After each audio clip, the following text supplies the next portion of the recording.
I think that decision-making rights is the cutting civil rights issue for people with disabilities, particularly people with developmental disabilities and older adults. I think we're finally at a place where we're beginning to recognize the fundamental rights associated with decision-making and having the right to make your own choices with the support that you need and want. So the first thing I want to kind of ask everybody to do for a minute is to kind of close your eyes and think about a couple of things. Think about, what if your life decisions were called into question by people close to you? What if your personal choices were used as evidence that you lacked capacity, that you could not, that it was inadequate, or it was in decline? And what if you were never given a chance to learn how to make decisions because others feared you'd make a mistake? Now, we all make decisions every day. Some are small decisions, some are really large decisions. And it's kind of what makes us an actor in our own lives. Sometimes when people with disabilities or older adults, they're judged differently. They're not allowed to make the same kind of mistakes that I know I learned from when I grew up over time. And so I always want us to kind of come from this place of what if when we talk about these kinds of issues, which are very personal issues.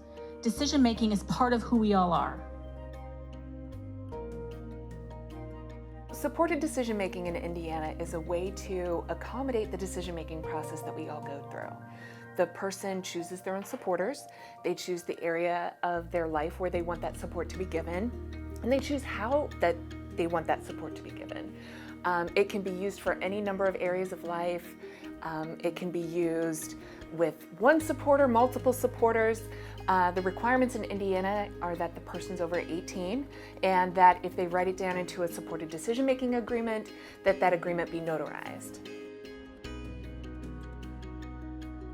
I think supported decision-making is getting a lot more traction for people with developmental disabilities in the United States, and I think there's not a real recognition that it really can work across disability and across age group. So supported decision-making really is something everyone uses. You and I use it every day when we have to think through a decision that we have to make. It's also something that people who have developmental disabilities, who have psychosocial disabilities, who have traumatic brain injuries, who are older adults with dementia, they can use supported decision-making too. So I think a common misconception is that it only applies to a certain population of people.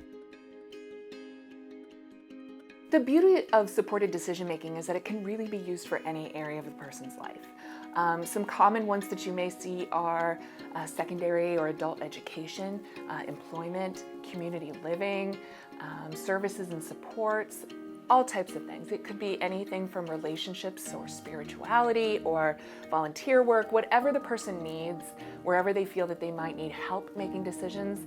The supported decision-making agreement can be used to help support that. I think supported decision-making should not be just something you're talking about when someone's approaching 18. I think you need to be starting talking about it earlier. You need to start to talk about how are you as a child going to engage in some self-advocacy and build decision-making skills over time. And I think a great way of trying to document that supported decision-making is through the Individualized Education Plan, or the IEP, to really build in decision-making skills as a goal that you gradually improve upon over time.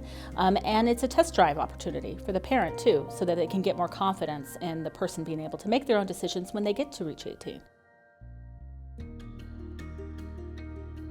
The change in the law in 2019 covers two things.